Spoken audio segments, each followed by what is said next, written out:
迎持续加入新闻大白话，我是韦佳琪。那么这集要带领大家讨论国际的局势，加入我们这节的来宾包括有资深媒体人谢寒冰，寒冰哥午安。主持人好，大家好。以及我们前国安会副秘书长杨永明，杨老师午安。主持人各位朋友好。还有我们的前海军舰长吕礼师小舰长午安。主持人好，各位观众大家好。好，我们赶快为大家插播一则最新的消息，那么是国际的最新消息，那么就是以色列已经证实对伊朗发动攻击。那么呢，据报德黑兰有爆炸声跟大量的浓烟，以色列的外交部也说已经对伊朗发动了2次的攻击，现在也上了微博的热搜焦点。那么现在呢，更传出这以色列领空已经紧急关闭了，看起来现在的局势是相当紧张。但就有传言说，是不是因为美国不敢打，要以色列先下手，要找一个下台阶呢？那我们带你看到现在伊朗的局势是，那么伊朗同意永久放弃囤核武材料，但川普说将做出一个重大的决定，伊朗已经同意不再囤积浓缩铀，这是自这个2015年核协议以来最重大的让步，将对双方乃至于全球造成深刻的伤害。但是呢，这个川普呢却说，伊朗长期从事一个恶意的行为，即将针对如何处置伊朗做一个重大的决定。这个重大的决定是不是就是现在以色列跟美国发动的联合攻击呢？好，不满与伊朗谈判没有突破，美国总统川普当时就讲了，有时候就是得动武。他说呢，对目前谈判的现状不满意，伊朗并未交出美方必须得到的承诺，坚持伊朗必须彻底停止铀浓缩，以确保永远无法研发核武。美国拥有全球最强的军力，我很乐意使用武力哦，而且有时就是得这么做。现在对比呢，这个以色列的最新动作，大家也觉得说，其实川普是不是讲讲而已呢？好，现在各国撤侨，美国何时要打伊朗，有没有退路，也成为大家关注的焦点。美国驻以大使就讲到，如果要离开以色列，务必是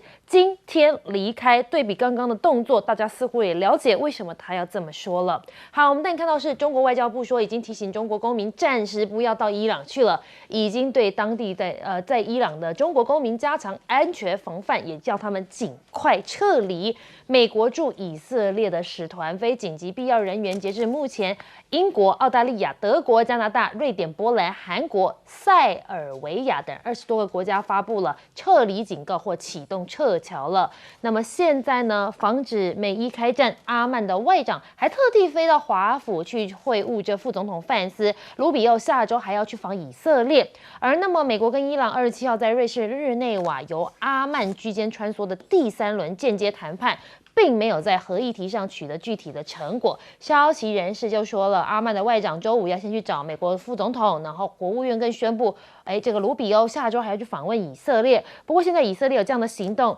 这个访问是不是还会如期举行？外界也在十分关注当中。那么对伊朗采取军事选项 ，ABC 说了，美军中央司令部已经向川普来汇报可能采取的军事选项。消息人士也透露，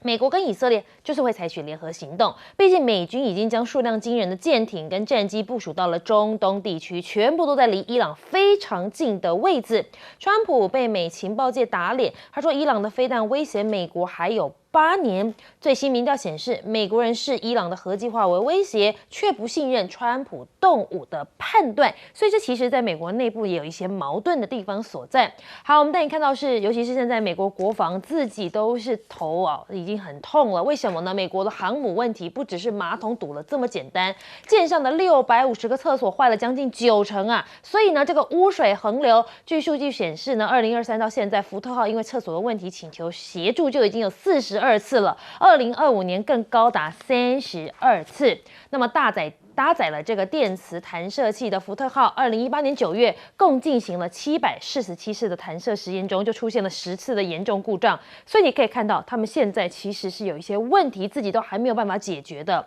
而福特号采用双波段雷达系统，可用起来才发现有很多的毛病，有时候信号会被干扰，有时候延迟识别目标的速度，在复杂的海况之下，很难准确的判断整个战场的态势。那么美军雷射误击自家的无人机，川普政府哀批无能又欠沟通。美国国会助理说呢，美军以高能雷射系统在美墨边境自家的空域击落一架无人机，结果后来发现这架无人机竟然是友军隶属国土安全部海关与边境保护局的民主党的国会议员，抨击这件事情暴露川普政府根本欠缺沟通，就连领导也是相当无能的。而这也是当地第2度使用雷射系统，上次使用的单位是 CPP。那么呢，虽没有命中任何的目标，但现在外界在看，这美国国防现在好像自己的问题也不少。我们先来请教一下航斌哥，这个最新的消息是以色列对于伊朗发动攻击，你怎么看？这个就是之前大家预测的，因为美国现在如果说他自己单独出手，他就必须要取得一个重大的成果，不然的话出手就没什么太大意义。那对他来讲，最好的方式就是以色列先打。以色列打之后，伊朗反击，伊朗反击之后，他就以保护以色列为名，然后再介入这场战事。这样子的话，美国可以随时选择抽身。那如果是这样的一个发展的话呢，其实就很明显的就是美国一直等待着想要颠覆这个哈米尼政权，想要直接抓捕哈米尼这些情报，目前都还没有办法落实，所以让美国跟以色列不得不选择这样的一个方式。所以如果是这样的话，现在就是以色列已经进行了2波攻击了，那德黑兰这边也传出爆炸声了。那现在就看伊朗他会不会反击，他反击的力道如何。如果说以色列攻击的范围并不很大，然后伊朗也意思就发射几颗飞弹或者发射一些无人机做反击，那美国再小小介入一下，那这件事情其实反而看起来就是慢慢大家各自找个下台阶，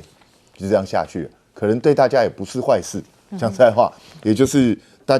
家记不记得去年在大规模轰炸伊朗之前，也曾经有几次就是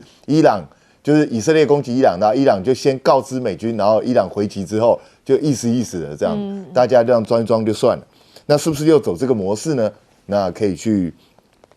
看一看。但是以现在的美军来说的话，恐怕还不适合他做大规模攻击的时候。为什么？就是我们刚刚提到的。福特号现在正去希腊修厕所，所以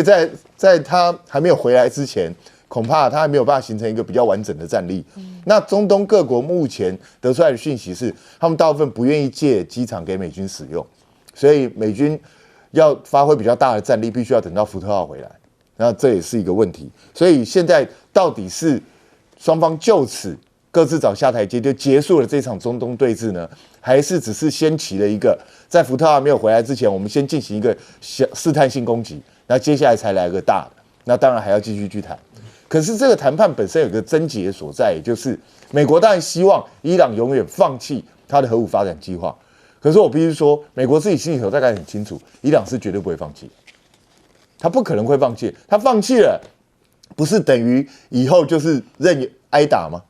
他再也没有办法跟以色列对抗啊，所以我觉得伊朗是绝不可能会放弃的，那只是说双方怎么样去谈到一个相对满意的一个结果而已。那你说打脸了川普说伊朗飞弹威胁美国还要8年，我觉得这也不算是什么打脸。其实大家都知道，伊朗现阶段要威胁美国是很困难的。可是如果伊朗能够发展核武，它未来如果能够做弹道飞弹的话，那它是终有一天会可以威胁到美国本土的。那你说做这种预防式的东西，美国已经做了太多次了，所以这个其实我觉得也没有什么打脸的问题。那导致美国自己的问题，它到底能不能解决？像光是一个福特号，现在这个福特级的第二号舰已经快要入列了。那可是问题，它1号舰本身出现了这么多的问题，甚至连个马桶都搞不定。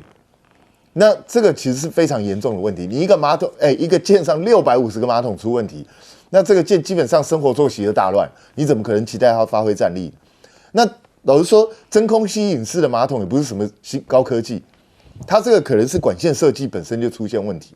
那这个如果要彻底解决的话，恐怕要经过大幅度的改装，因为这个管线是直接牵涉到内部的很多东西。那福特号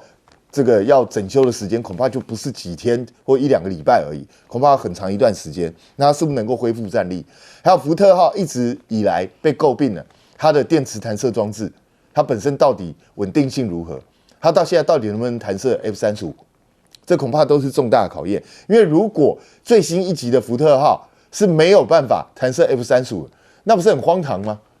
那美国未来大量的 F-35 那都不能从航舰上面起降吗？这是非常糟糕的一件事情哦。还有美国政府自己的横向沟通能力，当然也出现了很大的问题。这再来讲都是不应该出现的，可是到现在都还会出现，表示这不是川普政府的问题，是美国政府已经潜藏非常久的一个问题。好，我们来帮大家插播最新的消息。那么到现在有很多的声音出来，那包括也有这个在对岸的报道有指出呢，这以色列跟美国已经筹备数月这样的行动了。而在以色列呢，他们的医院也开始把病人移到了地下去。那么为了确保他们的安全，看来现在两国呢的局势是相当的紧张。我们持续来请教一下杨老师，你又是怎么看呢？大概是以台北时间为准的话，是下午2点半，在伊朗的首都德黑兰就发生数起的爆炸事件，马上以色列这边就开始在关闭机场跟提高警戒。那我们就知道，以色列自己宣称已经对德黑兰产生就是所谓的预防性攻击，也就是他在打德黑兰。差不多20分钟之后，美国这边的消息从《纽约时报》知道，美国官方也说这次的行动，美国也马上跟进。也就是说，其实它可能是以色列先动手，美国马上跟进，或者是双方同时动手。不过最新差不多10分钟之前的消息，来自于《纽约时报》是说，美国说这个会比上一次6月的时候美国攻打伊朗的核子设施要更大规模，所以可能才开始哦。也就是说，它不是单纯只是针对德黑兰，也许是斩首行动，也许是一些部分的情报地点，但是他的这个行动现在看起来可能会扩大。那可能会扩大的情况之下，当然以色列以及美国在这个区域的军队，从基地到海军，都可能会变成伊朗报复的对象，或者是更进一步，不管是从哪个特号上面起飞的这些飞机，或者是这个飞弹，大概都会陆续针对伊朗，看伊朗后续怎么反应。首先，我觉得美国大概知道，他不可能单独去打伊朗，他打伊朗，单独的打伊朗的话，他可能在面对内部的时候，他师出无名，或者是会比较弱。第二个，他如果单打伊朗的时候，这个情势会升高，会变成一个大国霸权大国去打伊朗，那你怎么结束？你要不然就是一个胜利，你要不然就是一个对方的投降式的协议。所以，如果他是跟以色列或协助以色列去打伊朗，则师出有名，以色列在美国的政治界还是拥有很大的影响力。第二个呢，它也可以有退出策略，我们叫 exit strategy， 也就是说，当以色列也许把这个情势降低，跟伊朗相互的彼此几波攻击情势降低的时候，以色列、美国也开始收手，所以达成了这种小打的目标，但小打又可能随时变成大打，那可能造成它的核设施的进一步的伤害，以及伊朗的革命卫队的影响。因为美国基本上其实把伊朗视为它这个区域最大的威胁，可是这个威胁现在根本就是尾大不掉，你单独不可能把它给这个处理掉，而且你真的造成它动荡的时候，会造成整个区域不可测的一些变化。所以呢，用以色列打，然后美国协同的方式呢，师出有名，有退出策略，还有下一步的这种可能性。也就是说，他说不定可以进行到就是跟伊朗签订协议。不过我个人认为啊，一旦打了之后啊，之前谈到任何双方伊朗美伊双方达成外交协议的可能性，至少目前这道门已经关上了。那不管是不是伊朗愿意永久放弃核武，美国人根本不买这一套，不相信，伊朗自己可能也不太相信。所以呢，也就是说，这种和谈式的协议，大概目前这个是不太可能的。它有可能回到过去这种动态的相互威胁，然后呢，不断有情势升高的可能性，但是呢，又彼此克制。那当然，美国就希望伊朗内部的动荡，因为伊朗内部的世俗派跟这个神权政府之间之前这种抗议事件不断。如果在情势升高的时候呢，也许是下一次美国再这个出手的一个时机点。好，那我们要持续请教一下，就是舰长，你又是怎么看这一次的攻击事件呢？如果我们来对比一下时间的话，现在是华盛顿的时间的，清晨的2点多，意思也就是什么，这个决定是在深夜决定的。然后，我们之前就提到了，对于伊朗来讲，它其实是苦撑待变，变什么？也就是可以以时间换取空间。那是不是可以把它400公斤的浓缩铀去摆好，然后放到靠山这个更深的一个也就是储藏的空间里面？另外，也就是按照如果央视最新的一个报道的话，也就是现在以色列跟美国攻击的焦点其实是在于伊朗的总统府和政府大楼。那哈米尼也就是他们的政教的这一个最高的领袖，其实现在并不在德黑兰，但是伊朗的总统已经遇刺了，但是未遂。那这个都是我们看到有关于新华社相关的一个报道。那我们刚刚讲到说，有关于伊朗的策略是苦撑待变。那美国呢？美国等的是航空母舰。那航空母舰呢？如果按照最新的这个以色列的报道的话，其实它已经接近了以色列的海岸，也就是它已经离开已经离开了希腊了。其实当初我们看到这个川普总统不断的在讲说2个礼拜，这2个礼拜的时间，也就是航空母舰抵达的时间。那其实我们现在在台面上看到的所有的这一个谈判，其实大家都是走个过场，摆个样子。为什么？因为美国绝对不会让伊朗成为第2个北韩，也就是当他有核武器的时候，以后就讲不听叫不动了。那我们来看川普的这本书叫做交易的艺术，里面他特别讲到的最糟糕的做法就是不屑一顾。那其实他最好的方法，也就是凭借着实力达成交易，然后呢用杠杆创造最大的优势。那现在他没有杠杆，他就是等待实力。那我们之前呢看到这一个是约旦的空军基地，其实所有的战机都停得满满的。不过我们这一次最意外的是，并没有看到 B-52轰炸机停在这个迪亚哥加西亚岛。那它到底是从哪里派遣出来，或者是从美国直飞的？那我们并不知道啊。那另外，我们之前也看到了，这一个并不是在约旦，这个是在沙烏地阿拉伯。我们看到这一些都不是轰炸机，这一些所有的通通都是有关于E3的这个预警机，还有E11的它的空中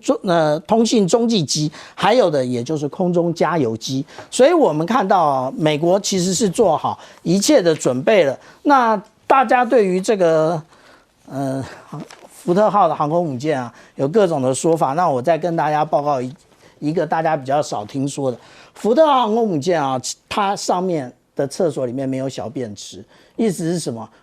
大家都要使用马桶。那其实他这当初是为了性别中立，所以他把小便池通通取消了。那也就是他以这一个4600名到5000名的官兵来讲，其实呢，他只有18%的一个女性那他做出这么大的改变，这个也就是当初大家所谓的这个 DEI 的一个想法。那如果你现在我们观众现在正在吃东西的话，请你先深呼吸一下那这个也就是我们看到他们在清理厕所的实际的照片那这个其实就是华盛顿号里面它的一个状况那如果我们有看到网络里面有非常多乱七八糟的照片，那都不是真的，因为这种才是真正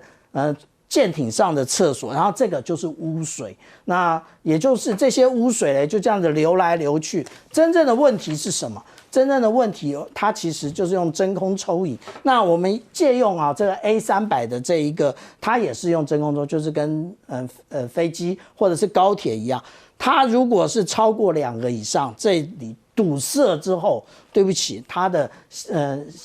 这个负压力无法到达，那全部通通堵起来，这个才是真正的原因。好，我们稍微休息一下，广告之后回来带您聊更多的国际局势。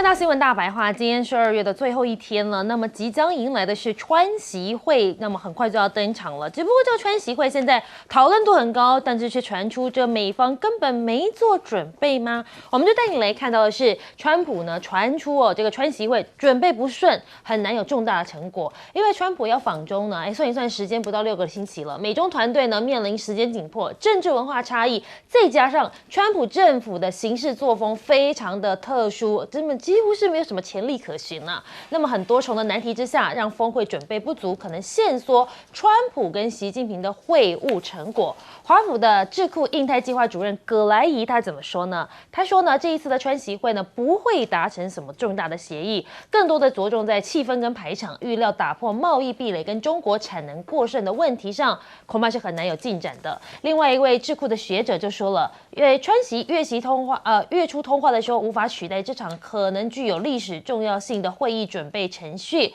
川普行前准备越少，出乎意料跟失望的可能性当然就会越大了。那么随着川普访中竟然是仓促上路，港媒爆料美方几乎是零准备，所以现在呢中方可以说是相当火大。南华早报的报道，他说呢，这可能是本届政府任内最具有影响力的一次外访，但是现在却是有几个从未操办过这类峰会的人仓促来安排，几乎是凭运气来行事，倾向追求速战速决的成果。有知情人士透露了，在华府呢，现在有少数不具名的这个出访实务经验的人员也讲话了，以这样侥幸的态度来安排北京既担忧又愤怒，他们把这一次的这个会晤呢当作是一次的契机，但美方却不这么想。好，那么现在中美贸易会不会迎来危机了呢？你看，美国打算撤销大陆最惠国待遇，评估上调大陆关税对贸易物价有所影响。美国贸易委员会呢，国际贸易委员会呢，那么他们现在呢宣布启动调查，评估6年期间撤销中国大陆永久性正常贸易关系定位，也就是所谓的最惠国待遇经济的影响，可能推升中国输美商品关税。欧洲最大的港口鹿特丹西门斯警告，那么他说，中国出口往世界的产品正在持续推升地缘政治的风险，真正经济脆弱性是在货柜里装什么，有25%的货柜来自于中国，另外有超过25%运有陆制的零组件。现在美国启动调查了，大陆专家那么解读取消最惠国待遇或借此获得谈判的筹码。中国人大保健云教授说了，他说呢，这次调查并没有什么新意，但是就在提醒陆方这美国仍有部分的势力一直致力于推动以贸易限制措施来打压大陆。在陆美即将举行经贸磋商之际，不排除美国希望用这样来获得更多的谈判筹码。那么川普的关税现在被判无效了，调查点名美元将沦为最大输家，赢家会是谁呢？有人说呢，这美元变成最大的输家了，中国股市渴望缔造亮眼的表现。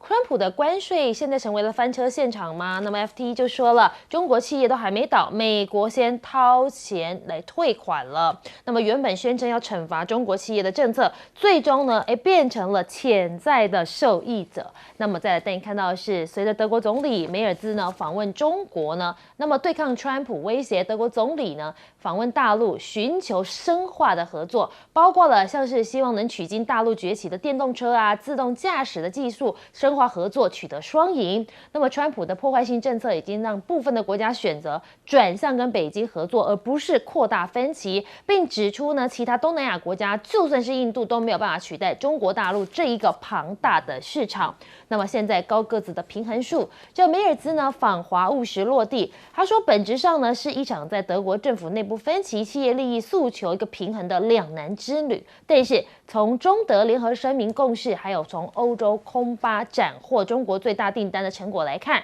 这场旅程还是实现了中德双方的务实共赢，为双边的关系找出了一个新方向。那么呢，从没有这么如此精心准备出访，中国怎么样让梅尔兹如此紧张呢？你可以看到呢，你可以看到这个川普的国情咨文发表之后，全篇都在吹嘘美国已经赢麻了。但是川普吹嘘的胜利，实际上却是在建立在损害盟友的利益、破坏全球产业链的基础之上。所以现在川普的关税大棒，让德国清醒地认识到过度依赖美国市场跟跨大西洋关系的风险，所以这一次到中国大陆去，正是这个总理为德国寻找破局之路不得不走的一个关键的最大一步。好，结束中国行了，德国总理梅尔兹就说了，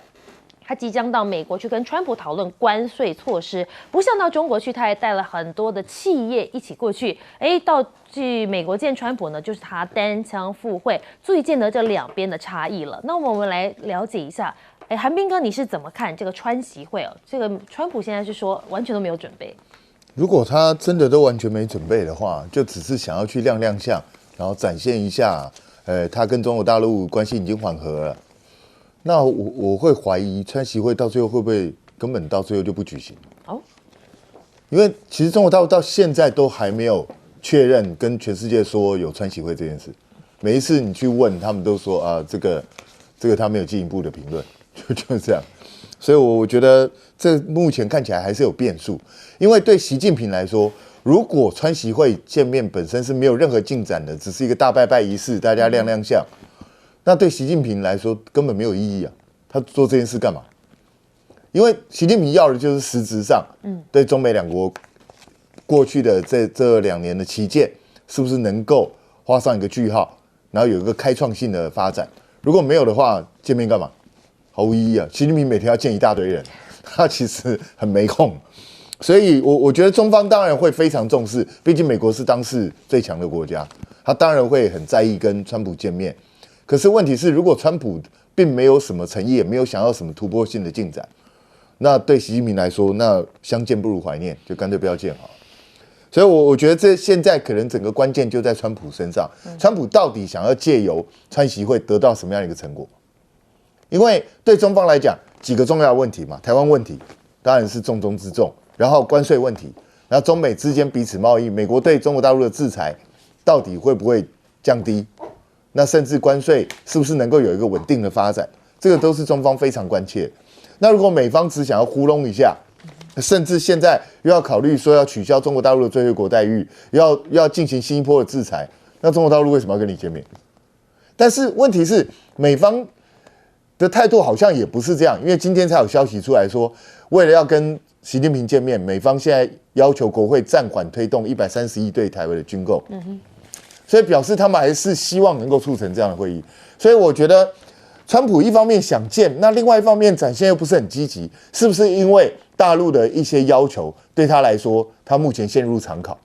他没有办法完全去满足中国大陆的需求，所以他现在也在犹豫之中。那也因为他这种相对不积极的态度，让中国大陆这边开始颇有微词，才出现这样的状况。所以我觉得川习会恐怕中间变数还很多，我们要继续观察。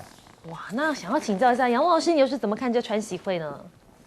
其实中美之间到现在为止有互信吗？我想是相当没有互信。中美之间去年达成的关税的休战，是因为他们真的务实理性而彼此退让吗？我想应该不是的，而是在美国经过几波的高关税之后，中国大陆的反制，特别在大豆跟稀土上面，让美国招架不住，而不得不采取双方休战的方式。那中国大陆是不希望跟你打保护战啊，那保护主义其实对任何一方都不适合。因此，在这样一个情况之下，美国的关税、贸易关税跟科技制裁保护，其实到目前为止，我觉得他们是不会退让，也不愿退让，其实也无法退让，因为也没有别的工具在这两个大国之间来去制衡中国大陆的。否则的话，你门户大开，使得美国跟其他的国家一样，就加深对中国大陆的产品的依赖，而市场也拱手让人。而在科技的这个层面，事实上，到中国大陆也不在乎你一些科技，就像 H200已经一颗都没有卖到中国大陆去。黄仁勋现在一口苦笑。所以事实上，中美之间就对中国大陆而言，你要来一场秀，我给你一场秀；你要跟我谈，我们就做实质议题的谈。但目前看起来，川普大概只要一场秀。可是这个秀不是只有在4月份，因为他原来预期4月份去，8月份习近平到美国，然后呢，到了年底的时候去深圳的 APEC 以及去华盛顿的 G20。那这样子4次的往返，说不定就能塑造起，也就是在这过程当中，透过谈判，川普可以去影响习近平，影响中国，照川普的思维去做推陈。但是这种想法，我觉得现在他们发现太天真，做不到。所以4月份如果去了，就算是一个外交秀，有没有8月份，我高度怀疑。因为这个时候，习近平不会去到你这个主场去做一场秀。习近平不需要一场外交秀了，川普需要，因为他年底的选举有这样子的一个必要性。所以这个时候，如果4月成功，但8月不成功，那大概中美双方就会一直停留在彼此的这种不互信，以及彼此在贸易、关税、科技以及整个地缘政治的这种相互的竞争跟对抗的主旋律上面了。好，那我们持续来请教一下舰长，你又是怎么看呢？如果我们看一看啊，现在世界上的无论是这一个就是中等的这些强国来看的话，也就是或者是我们讲到说联合国的常任理事国，包含了英国、法国，那另外我们刚刚讲的中等强国，例如说像德国、加拿大以及芬兰，这些国家都已经在3个月之内，他们的领导人都已经走访过中国大陆了。为什么？因为其实川普是不被信任的。那这一次德国总理他前往的时候，他不是只有自己一个人。我们就讲以人工智能这一个领域啊，他带了7家公司，包含了宾士、B&W、福斯汽车、西门子、空中巴士，带了这么多的企业去。那如果以先进的机械制造的话，带了我们刚刚讲过的其他之外的8家公司去。那有关于清洁能源以及环保科技也是不重复的4家公司。我们想一想，这只是我罗列出来的3个领域而已，其实有7个领域。那也就是这么多，为什么德国要派这么多的公司的领导人到这个中国大陆去？因为商机在那里。这一些政治人物想的是去中，可是呢，对于这些现在苦撑待变的这些企业来讲，为什么苦撑待变？因为他们对于德国来讲，他已经没有便宜的能源，也没有中国的市场了，所以他现在想要重回中国的市场。那他重回这个市场，所以他要先来看一看这么多年没有交流过的结果是什么。但是我们来看看，现在大家都对于美国不太相信啊，甚至我们讲到说这个3月底4月的这一个川习会啊，甚至中国现在正在想，是不是有什么筹码可以呢，作为退让，让美国总统可以大做文章、做大外宣的部分呢？那我们来看看啊，其实刚刚永明老师讲到说有关于8月的部分，其实8月的部分，那也就是决定了这一个我们刚刚讲到最惠国待遇的这个时间点，而且呢，明年的10月，也就是贸易休战的这一个协议啊，1年到期的时间。所以现在4月如果不成的话，那这个问题非常严重啊。我们看一看美国国务卿卢比欧他讲什么？他讲说现在中美两国已经达到了战略稳定。虽然分歧问题依然存在，但是作为世界2大经济体的中国跟美国啊，那如果领导人不互动，那其实是不负责任的。但是现在的问题多到什么？因为原来可以讨论的，现在已经快不能讨论了，也就是有关于日本在东亚的问题，以及稀土，还有欧洲的那个，是欧洲该怎么样定位？其实这一些让美国左右为难，所以最后可能就变成大家握握手、相互拥抱，可是缺乏实质的内容。好，我们稍微休息一下，广告回来带您继续讨论。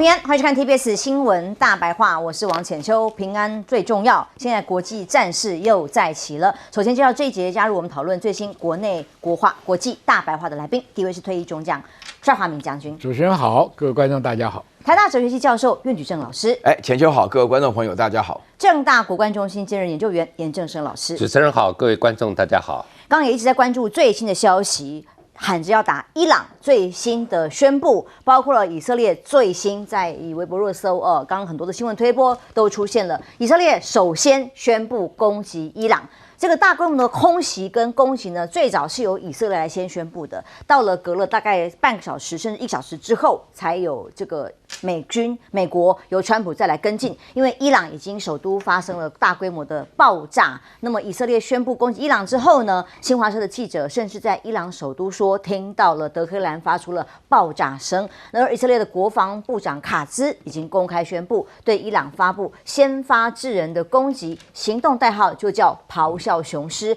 以色列全境也响起了警报，因为呢立刻伊朗也发起了反击，对于以色列发起了飞弹的攻击。不过到目前为止还没有传出伤亡的消息啊。伊朗的总统呢到哪去了呢？目前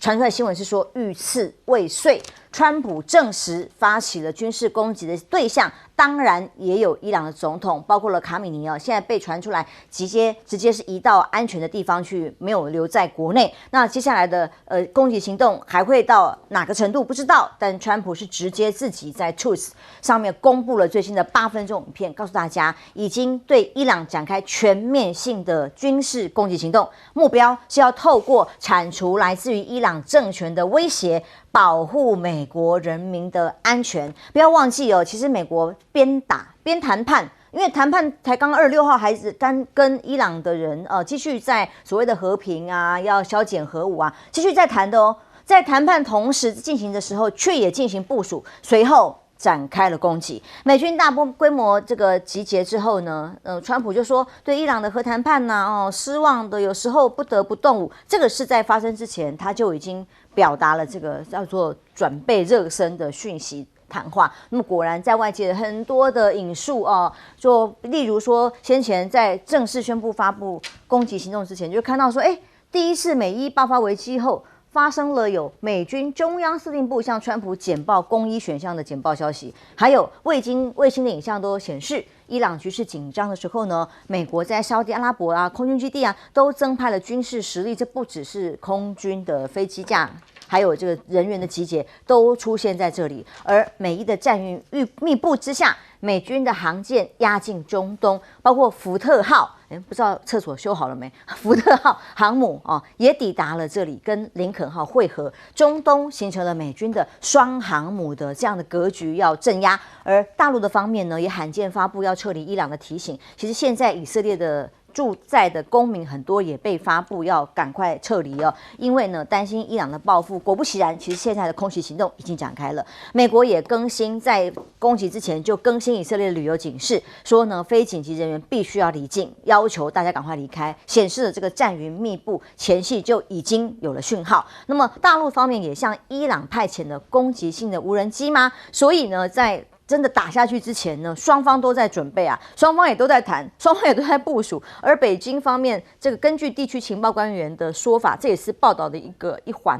说向伊朗输送了巡弋飞弹，还有所谓的神风特工队无人机，两国就伊朗购买的中国东风17飞弹进行了咨询。也就是说，现在伊朗有多少反击的能力，面对美以的联手攻击呢？现在就看到底有没有足够的武力那么接下来看看巴基斯坦跟阿富汗也是另外一个突然就冲突打起来的地方。这个是在26号晚上边境地区突然发生了激烈的交火我们在过年年假之后看到这个画面的时候，大家都觉得有点惊讶，因为太突然了双方在没有太多事先的预期的情况之下发起了交火攻击，双方都说对方率先挑衅，并称已经击毙的对方大量的士兵。目前所公布出来的消息有说400多的，有说300的，可能的确有一定的伤亡人数在当地发生。那么也对互相都说对对方展开了公开的战争，是由他们巴基斯坦的国防部长所发布的。这个冲突升温之后呢，中方的态度非常的想办法。他说会以毛宁的发言人的回应是说，中方一直希望透过自身的渠道去斡旋双方的冲突、巴阿的冲突，希望政局可以降温，希望改善，不要打下去哦。那跟中国刚好相反的是川普啊，川普很开心的说，巴基斯坦打得好，做得很好，听听他怎么说。Pakistan has waged a war against Afghanistan. Have they asked you to intervene? Has anyone reached out to you on that? I would, but I get along with Pakistan, as you know, very well. Very, very well. You have a great prime minister. You have a great general there. You have a great leader.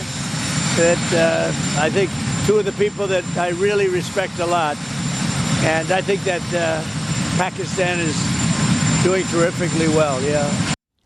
中国大陆是努力表达希望能够让双方不要打下去，要和平。川普说巴基斯坦打得好，这是我尊敬我很好的领导人哦。所以川普是期待这场战争发生的吗？如果对比之下，再来看看是不是离间计哦。因为川普打了一通电话，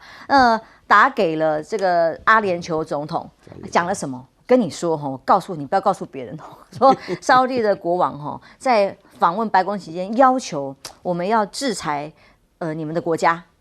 所以因为阿联酋有一个政府组织支持的苏丹内战的武装组织，我跟你说林秉儒叫我制裁你，那这一听是当然引起了阿联酋极度的不满啊，双方引起了高度的冲突跟争端啊。虽然事后官方全部都出来辟谣，包括各方的外交单位的人员，但这通电话当然引起了两个国家之间的恩怨情仇，这就是川普要的吗？而将军现在正式的攻击开打了，伊朗已经进入了战争状态。我前面把刚刚讲的两个信息解释一下，为什么打电话给阿联酋挑拨离间嘛？这是第一个。第二个，为什么说巴基斯坦打得好？因为川普很怕中国大陆的一带一路因为这个战争而终止嘛，因为阿富汗跟巴基斯坦干起来的话，将来中国的一带一路就停在巴基斯坦，不能到阿富汗，所以这两通电话背后都有政治阴谋在里面。第二个讲这个以色列跟美国开打伊朗，昨天还在谈哦，昨天释放出来的消息，核子武器可以浓度稀释或者移送别的地方，双方都认为谈判很有进展，突然今天动手了。我们再看看新闻，25号是不是美国的国务卿跑到以色列去商量什么？我们再回头看美国的参谋联席会的这个参谋首席的参谋长向川普怎么报告，说我们库存的弹药不可能打很久，顶多3-4天，因为俄乌战争已经送了很多弹药去了，以色列跟巴基斯坦的战争也用了很多弹药，所以库存品不多，只能维持3到4天。那么3到4天作战量不够，所以才要以色列参加。以色列今天也讲了，他的弹药也只能维持4天。这些讯息都证明一件事情：谈判里面，美国要求的不只是你核子武器要稀释、要废核，而且还要把你导弹的数量给限制或者销毁，就跟当年要求乌克兰一样。那伊朗当然不同意，川普在美国所有的政界跟军界里面反对出兵伊朗，因为这将来搞不好会是另外一个泥淖，就阿富汗的泥淖一样。那川普是伊克季的主战派，所以他前面放出来话，小打不行就大打，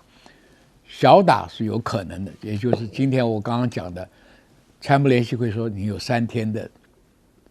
作战的弹药量，以色列讲只有4天，因为他跟以色列两个同步的话，可以弹药就稍微多一点，但是绝对不够支持你所谓大打，因为这是一场注定没有战果的战争。你如果不派陆军去占领伊朗，这个战争等于没有结束。打3天也好，4天也好，哪怕是伊朗城市里面很多废墟，但伊朗不会撤退啊，也不会投降啊。因为第二个很诡异的是，伊朗的政府军的总统被行刺，是美国刺吗？还是伊朗自己的内斗呢？因为美国满脑袋想的就是说，我今天消灭你何梅尼的回教领导的班子，然后扶植这个国防的总统，那美国会刺吗？那问题就是说，伊朗自己也觉得到，将来是何梅尼继续执政呢，还是交给这个政府军的头子总统来执政呢？因为伊朗的年轻老百姓早就开始反对何梅尼去死吧，因为伊朗被制裁这么久，这个国家一直处于贫困衰弱的状况，所以你完全靠伊斯兰教义派阿塞拜疆的人统治伊朗，伊朗的波斯的民族并不见得完全接受，尤其是年轻的一代，他正在要寻找自己立业跟创业的一个阶段。如果在这个状况下是没有希望的，所以他总统被刺这个消息还有待澄清，是美国刺的，还是伊朗内部权力斗争刺的？美国这次到底是小打还是大打？打完以后有没有所谓让川普能够值得骄傲的战果？我们还有待观察。所以这个事情到下礼拜二我们就可以看得比较清楚了。今天凭良心讲，这个作战的规模受于作战的准备的弹药量，你不可能打得多大。第二个，你陆军不登陆，不可能有决定性的战果。第三个，伊朗不管是政府军也好，这何梅尼的教团政区啊，他不会投降，所以这个场是没有决定性战果的。那只是伊朗美国川普就可能获得莫迪式的胜利，阿 Q 式的胜利，这是我预判的结果。川普很有意思哦，他这个发布的8分钟的影片，他人在哪里？他在佛罗里达州的棕榈滩私人俱乐部度假当中哦，白宫去跟刚刚那个访问是 CNN 记者去访问的，很非常轻松，云淡风轻。他自己发布的8分钟影片里面还讲说，美军这次行动可能已经有人阵亡，云淡风轻。他在度假当中发表了这个全面攻击的宣布。我对川普讲的每一句话都打一个问号，我真的都不相信。我就不相信，我自己按照我自己的了解之后所做的判断，因为首先第一点的话呢，我同意刚刚帅将军讲的，这个美国根本就不可能会打一场登陆的大打的战争。那放了很多的风声的话呢，其实讲起来都非常奇怪。我讲是3件事情非常奇怪。首先的话呢，以色列为了搞这个 preemptive strike， 就是说是先发制人的这个打击，那美国本身来讲的话呢是没有这个条件。刚刚听得很清楚，那是美国很少说是跟着以色列来做这个行动，然后做的事情，然后他们炸的地方是德黑兰，是伊朗的首都。我们到目前为止看到伊朗首都。然后第二个我觉得很奇怪的是，川普这边讲说这个伊朗的话呢，绝对不允许拥有这个导弹的制造。那你要炸的地方的话呢，你要制造给我们看到导弹制造的地方，导弹制造的地方不可能在首都里头。那这个我也觉得非常奇怪。另外的话呢，这里面讲到说是这个伊朗已经回击了，但是我刚刚查了一下资料，伊朗没有回击哦。刚刚新闻推播的外媒的消息。对，但是我没有看到说有伊朗回击消息。至少的话呢，如果伊朗有回击的话呢，以色列会很得意洋洋讲说，我们的那个铁穹的话呢，都已经把伊朗的飞弹都挡住什么的，就没有看到另外一部的消息。我觉得这个整个来讲的话呢，大家可以知道是一个阳谋啊。这个阳谋不晓得谁出的点子，但是总而言之的话，就伊朗也非常清楚啊。以色列要进行这个先发制人的打击，目的就是要伊朗还击啊！伊朗一旦还击的时候，美国就坐实了理由就加大啊，对不对啊？现在他不还击的情况下的话呢，那么这个以色列的话继续加大的攻击的话呢，那出现的一个结果就是美国要跟进。美国一跟进的话呢，美国是会不会被因此而陷入了一个陷阱当中啊？大家心里要想到啊，那为什么这个陷阱的话呢，是来自3方面的。第一个方面的话呢，就是美国本身有没有这个实力啊？然后第二个，中东那些国家里面都是讲好不能够让美国的飞机啊，像沙特啊，像什么的啊，或者说阿联酋啊，或者说是卡达这些国家，他们都不愿意。至少他们都是回教徒啊！你这样子，这一个国家随便说要打就打，大家要知道啊，主权国家跟主权国家是不应该发生战争的。那你现在说打就打，出现了一个什么结果？又没有任何情况下，纯粹是霸权主义。然后第3点的话呢，大家知道中国在后头扮演了很多的角色啊。你以为想到就是说伊朗就这么简单了？一个8000万人的国家，一个就长达3000多年的一个古老国家啊，它没有一点民族意识嘛？这个大家一想起来就非常奇怪。就是以色列非常凶狠的情况下，就是以色列认定中东都被他摆平了，那只剩下伊朗了。但是中东的国家那些回教徒会同意意，他们是已经被摆平了嘛。所以大家看新闻的时候，要看目前为止刚开始的时候，不要被新闻媒体里面所牵着走。但是我要讲到另外一件事情啊，就是巴基斯坦跟阿富汗的时候呢，那倒是有原因的，所以并不是突然就打起来了，就是他们两国都有很强的力量，叫塔利班啊，一个叫做阿富汗的塔利班叫阿塔，另外巴基斯坦塔利班叫巴塔。阿塔跟巴塔是互通气息的，他们经常会来这个侵扰这个巴基斯坦的这个边界啊，尤其是在这个俾路支那边呢，有关于这个印度支持的这个巴基斯坦内部军队的话呢，就是说巴塔的就是巴基斯坦的塔利班跟这个阿富汗的塔利班不但有连成一系，然后呢，他们平常的话呢，就是给这个很多这个巴基斯坦的国家使绊子，所以说他们这个国防部长阿西夫这次的话呢，主动讲说他们是已经全面开战了。那么这种情况下的话呢，因为这个世界上啊，目前为止我没有看到哪一个人是同情阿富汗的塔利班的，因为阿富汗塔利班的话，这个莫名其妙，他居然让女人不能受教育啊。对不对？浅秋，你自己心里了解，这个开玩笑，这个在中国第一件事情就是男女都要平等的事情，对不对？连这种情况下都会发生的话呢，大家心里一定要了解，这个阿富汗的塔利班的话呢，有这个巴基斯坦出面来收拾他一下，应该也是好的，这真的是个好事了。好，任老师刚刚说没看到的资讯，我来补充一下，是来自于《卫报》跟以色列时报，甚至是以色列国防军，所以看起来比较是以色列跟西方媒体的报道是说，伊朗已经向以色列北部发动了弹道飞弹的报复攻击，至少攻2枚啦。哦，那另外呢，还有伊朗方面也政府公开的宣布，扬言将进行大规模的报复，那才会让以色列高度的警戒。严老师。我想伊朗的这个状况啊，在这个川普的国情咨文当中，他就提出来了嘛，大概要不打的话，要有几项东西要满足。我们都以为最重要的应该是核武嘛，可是呢，好像解除核武并不是他完全的最重要的目标，还有一个是飞弹啊。川普在这个国情咨文里头也讲了，他说伊朗的飞弹威胁到欧洲，威胁到美国的基地，然后过几年可以直接打到美国本土了，所以呢，一定要把他们彻底摧毁啊。然后他说我不能允许啊这样的一个就是等于是全世界最支持恐怖主义的国家能够拥有核武或者说这样的飞弹。那当然，我在之前也大概也有在别的地方也讲过，就是说，川普确实是不希望他在跟伊朗正在进行谈判当中就忽然发动战争。你上次玩过一次，已经让大家觉得说一点信用都没有，所以这一次他希望是以色列先动手，然后伊朗反击。现在都按照他的这个剧本在走啊。那伊朗反击之后。他就有正当性介入，只好介入，他就有正当性介入。哇，我觉得这个川普，你不是一个还在这个国情咨文里头说你结束了8场战争，现在又有2场新的在打哦，你也是不是又要介入了？所以我觉得川普讲了一堆东西，他大概就是认为说，今天能够在伊朗这个议题上面可以转移他在国内很多的这个困境的焦点啊，特别是Epstein 这个档案的问题，我觉得确实是一个把这些航母也好或者军力配置在波斯湾，这个是波斯湾战争，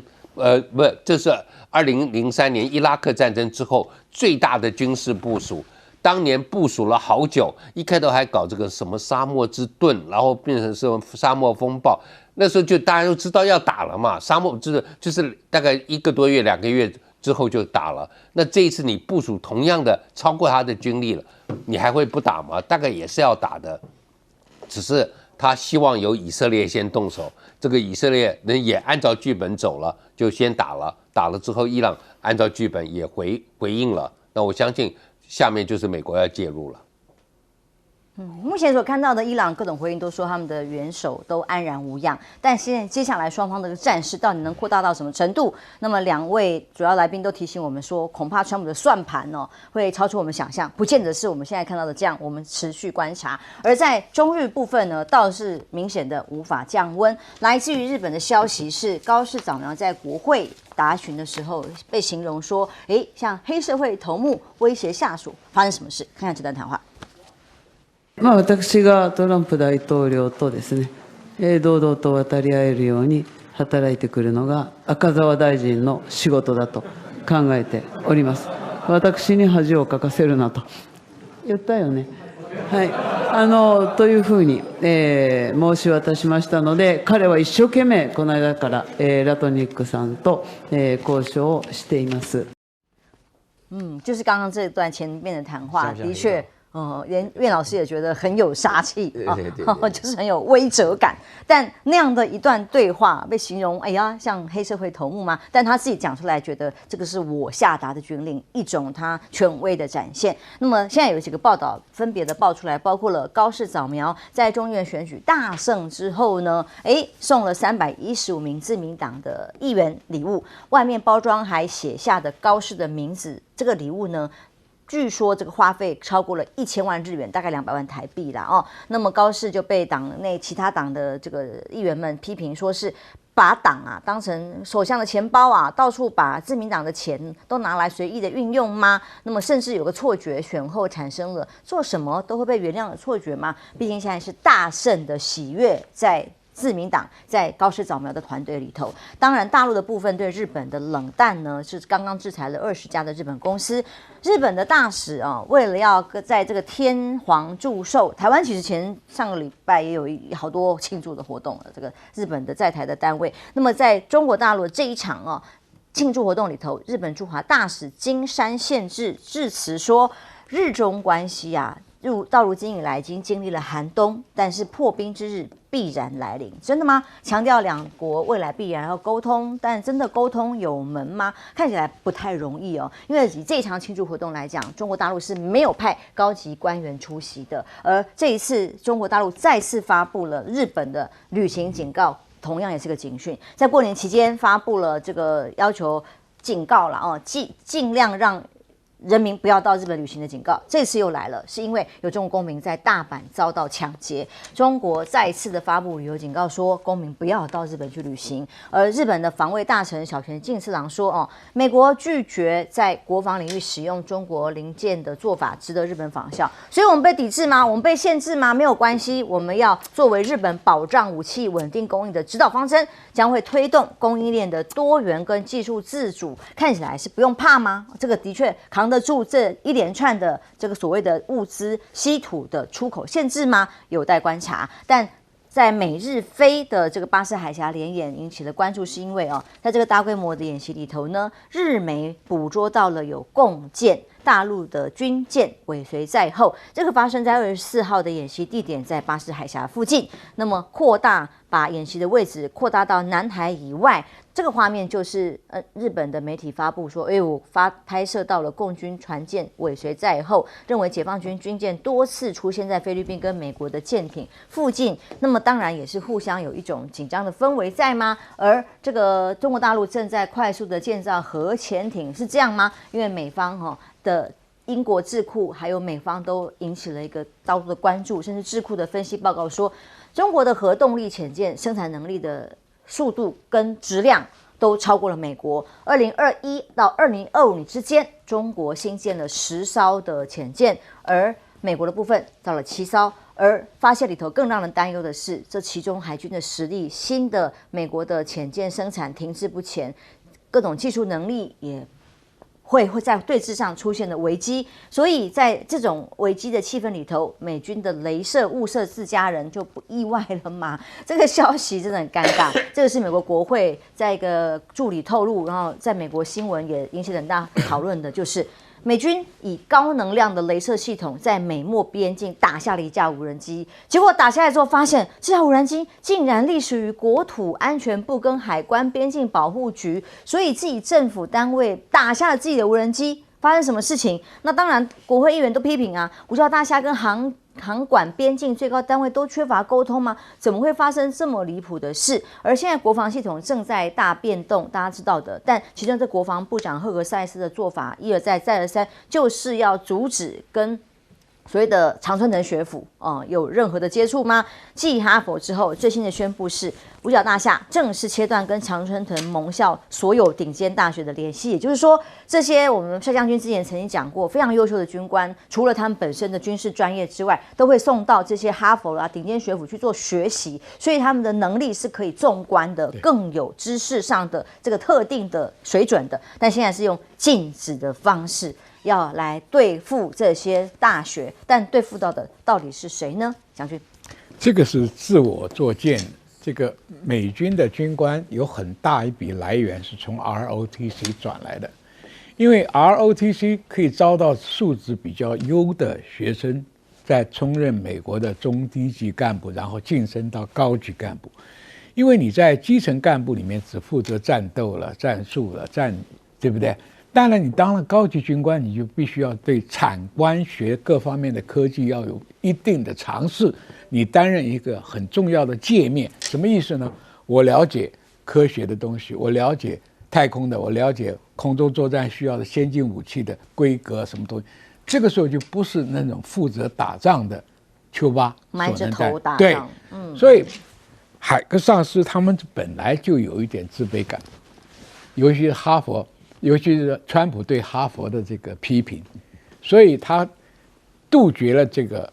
军事官的进常春藤学校读书。我一个朋友的儿子就在 ROTC 在大学还没毕业就拿了奖学金，大学毕业了又可以去修硕士，然后转到美国军官去服务。所以他的普通科学常识基础扎得很稳，将来在建军的领域上要比备战上要做。什么叫建军？我的军购要怎么做？我的武器发展要怎么样？我家的国力有多少？我能获得的预算有多少？我如何规划我5年、10年的这个军事上装备的规划？所以，如果你斩断了 ROTC， 我跟你讲，美国以前的优势就从此没有了，这不是一件好事。第二个，误击的事件，在战场上作战的时候，误击的事件会很多，因为兵荒马乱呢，忙中出错。但是你平时就发生这个问题，也无奈美国总统会、国会会来批评，因为平时一切状况都是很安定的。那你去开火射击之前，要不要辨识啊？对啊，对不对？你什么都不辨识就把它击毁了，所以代表你内部的军事作业的纪律的疏忽跟松弛，才会有这种事情嘛。作战的时候，我跟你讲，误击事件太多了，那个可以情有可原，但这个是不可原谅。所以另外讲，刚刚那个黑道威胁高市早苗，那是有意义的事啊。因为美国关税自从大法官作废以后，日本原来享受的优势就没有了。你关税15%，现在作废，那你前面答应的投资美国5000亿的投资，你还是在框架协议里面，那你将来关税又恢复，那对于日本来讲不是好事啊。所以这个质询是有意义的，因为原来美国的关税作战对日本是有利的，对台湾是有利的，好像是有利的，但是这一作废以后，我们关税还要加 N 都不利哦，都应该重新开始谈判哦，重新谈哦。结果我们政府说不谈，就维持那样，那我不晓得将来这个后果怎么接受。让我们只要相信就好。苑老师怎么看中日现在最新关系的发展？我觉得中日关系发展的话呢，看到这几条消息，大家会出现一种恍然如隔世的感觉啊，就是中国对于日本的态度跟日本对待中国态度基本上是鸡同鸭讲，完全不在同一个频道上啊。那日本的话呢，基本上还要借着天皇过寿，在中国的日本使馆里面办这个活动，而且还对于中国没有派代表来参加感到很遗憾。我们作为一个中国人，在台湾都可以感觉到，现在大家都认为真正2次大战侵略中华的战犯天皇就属于有一份啊，这个不是就我们从小听到的宣传吗？对不对？那在这种情况下的话呢，日本表达遗憾什么东西啊？另外的话呢，我要告诉大家一件事情啊，非常重要的事情，就是说是高市早苗送礼的过程当中，其实石破茂也有送礼啊，礼尚往来啊，但是高市早苗送的更多，而且的话呢，这里面的确显现出一个消息，就是说高市早苗在一开始上任的时候表现得很谦虚、很担心、很害怕，是第一个女首相，现在一下子选举不得了以后啊，整个日本都嗨翻了。他自己的话呢，做什么事情啊，不但认为他自己做什么事情都可以恣意妄为啊，而且他另外有一个最重要的观点，就会认为说整个日本的未来的命运就操在他手里。那这个的话呢，再回到刚刚那个讲日中之间争议的一个冲突啊，这里面说明了一个非常重要的一个现象，就是说日本人完全没有了解过。我普遍来讲，我常常在讲，日本没有了解过中国到底气什么东西。这个主权的问题，台湾有事就日本有事，日本要重新武装化，日本要重新推动他们的右翼军人的站起来啊，然后这个有关于他们自己的这个国家的正常化啊，甚至于的话来放弃他们的反核三原则。日本人好像都没什么感觉，但是中国人的感觉极其强烈啊！你现在居然拿了一个天皇过寿来去说事情，那这个的话呢，这个小泉进次郎里面讲的观念更好笑，就是说如果你真的那么厉害，像美国一样的话呢，那你就在讲说，那前几天的话呢，大陆一发布，从2026年开始过新历年2个法律，过旧历年2个法律，你都可以直接讲啊，我们就不要啊，跟你拼到底啊！他自己完全不了解，而且这边讲的更好笑是日本驻华大使啊金山先生，他还认为说什么？他还认为说那个我们这个两国之间的沟通持续的重要性，但是中日两国关系的破冰之日是指日可待，迟早会来。开玩笑，哪里有这种事情啊？我必须要坦白强调，这个基本上是中国所对日本所进行的一个阳谋。我自己觉得说是从2025年的11月7号。高市早苗讲了，台湾有事就是日本有事，而且用了生存存亡危机的事态，把事情讲成这个样子的话呢，可以看到大陆所有的外交官、所有的国防单位以及所有的商业单位都已经充分的表现出来，强调这是日本在进行偷袭前的准备。我必须坦白讲日本有没有偷袭我们不知道，但是日本有偷袭的记录啊。那这些记录对中国来讲的话是铭记在心啊。所以说，作为战败国的话，现在大陆一定要用法律也好，用经济也好，甚至要用这个外交方式，把日本苦苦的限制住。而日本的话呢，完全不了解事态的严重性，这个是才真正的日本的存亡事态危机啊。林老师，我想就是跟着这个袁教授的谈话日本跟就是说他现在单方面感觉他可以跟中国在打交道，我觉得有点像一对情侣吵完架之后一方还觉得关系不错，另外完全不知道他已经就是对方根本懒得理他了，但是他出去，大家外人看也觉得说你们关系不好，但他自己觉得说没有我还在跟他改善关系，我们还可以我觉得这个是一个。就是等于是掩面不看真相的一个状况我觉得这一点对日本也不是什么好事。我们当然希望双方能够互相取得一个谅解，但是不能就是假装没有看到问题的存在我觉得现在这个是日本比较大的问题。那另外这个 RIS 讲到就是中国的这个核武这个潜艇的这一方面会超越美国，我觉得现在的。美国面临的，就像我们过去所有面临包括这个科技也好，包括这个经济发展的，就是后发优势，就是你后面开始做出来的东西，因为得到了所有累积下来的技术跟知识跟各个的失败的经验，你会做得更好。那然后呢，你做的东西，包括你的整个的质量比较新。所以又比他们旧的东西要好，我想这个是后发优势。除非美国今天投入大量资源，开始也造潜艇，否则的话，未来我觉得说包括航母美国都会被中国慢慢的追，不一定追得上，但是至少就是它的会比你新，你的比较旧所以这个是美国自己要去想一想，就是也难怪我看到的川普就是会想要淘汰一些旧的东西，但是你今天。要花这么多钱来做，你现在包括你这个生产的力量到底在不在？我觉得都是一个大问号。那刚才帅将军讲的这个 ROTC 因为这一次跟以前不一样以前上次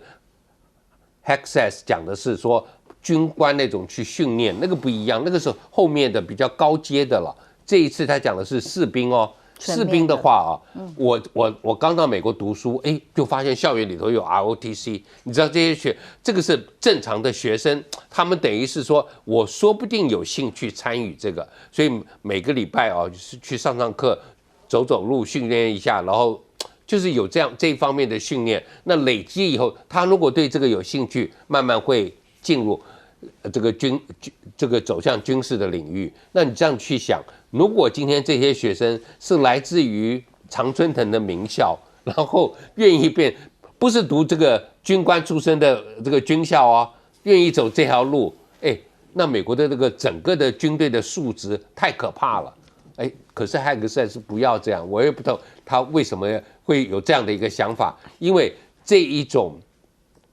长期存在在美国校园里头的 ROTC。如果只是在一些州立大学或者更下面的学校，那我觉得对他们的整个的素质发展不是好事啊。